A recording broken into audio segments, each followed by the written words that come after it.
रात के लगभग 2 बज रहे थे।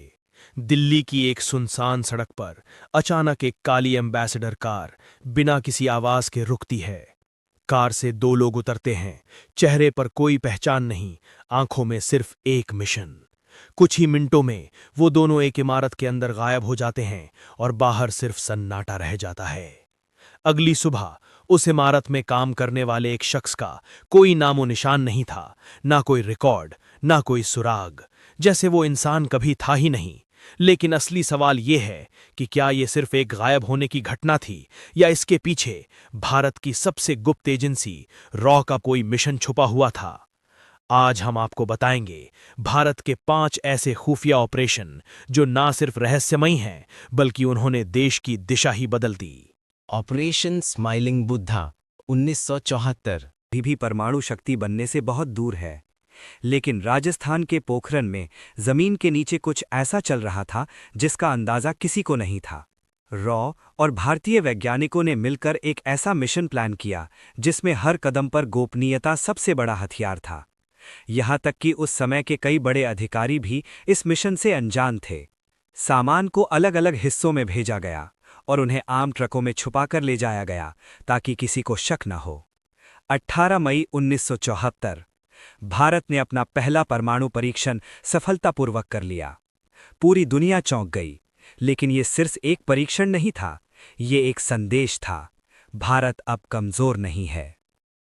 Operation Kahuta, Pakistan nuclear programme.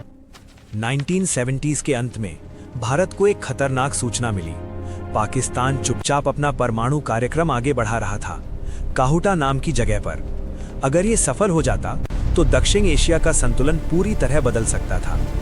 Raw ने तुरंत कार्रवाई की। उन्होंने अपने एजेंट्स को पाकिस्तान के अंदर भेजा, जहां उन्होंने काहुटा प्लांट की हर जानकारी इकट्ठा की। कहा जाता है कि रॉ ने उस प्लांट की ब्लूप्रिंट तक हासिल कर ली थी और भारत को हर छोटी बड़ी गतिविधि की खबर मिल रही थी।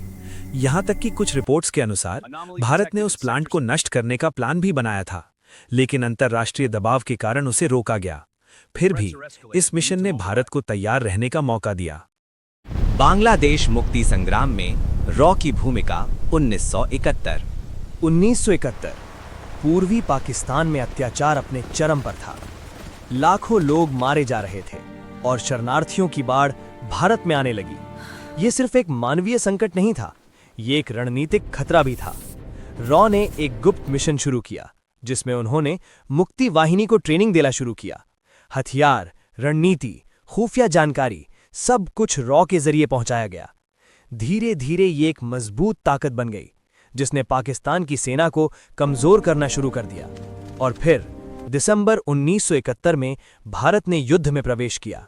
सिर्फ 13 दिनों में पाकिस्तान ने आत्मसमर्पण कर दिया और एक नया देश जन्मा, बांग्लादेश। ये सिर्फ एक युद्ध की जीत नहीं थी, ये रॉ के सबसे सफल ऑपरेशनों में से एक था। ऑपरेशन ब्लू स्टार के दौरान खुफिया भूमिका 1984। 1984 पंजाब में हालात बेहद तनावपूर्ण थे। अमृतसर के स्वर्ण मंदिर में उग्रवादियों ने कब्जा कर लिया था। स्थिति इतनी जटिल थी कि हर कदम बेहद सोच समझकर उठाना जरूरी था। रॉ और अन्य एजेंसियों ने मिलकर अंदर की जानकारी जुटाई। कितने लोग हैं, उनके पास कितने हथियार हैं और कैसे उन्हें बाहर निकाला जा सकता है। हालांकि ऑपरेशन ब्लू स्टार एक सैन्य कार्रवाई थी, लेकिन इसके पीछे खुफिया जानकारी जुटाने में रॉ की बड़ी भूमिका थी। ये मिशन विवादों से भरा रहा, लेकिन इसने दिखाया कि खुफिया एजेंसियों का काम कितना संवेदनशील होता है। 1980s में श्रीलंका में गृहयुद्ध चल रहा था। LTTE नाम का संगठन तेजी से ताकतवर हो रहा था। भारत के लिए ये एक बड़ा खतरा बन सकता था क्योंकि इसका असर दक्षिण भारत तक पहुंच सकता था। रॉ ने इस क्षेत्र में अपनी गतिविधियां बढ़ाईं। उन्होंने अलग अलग समूहों के साथ संपर्क बनाए और स्थिति को समझने की कोशिश की। हालांकि बाद में हालात जटिल हो गए और भारत को IPKF भेजनी पड़ी। ये ऑपरेशन आसान नहीं था, लेकिन इसने दिखाया कि अंतर्राष्ट्रीय स्तर पर खुफिया एजेंसियों की भूमिका कितनी महत्वपूर्ण होती है। तो ये थे भारत के 5 ऐसे गुप्त मिशन जो शायद इतिहास की किताबों में विस्तार से ना मिले, लेकिन जिनका असर आज भी महसूस किया जा सकता है।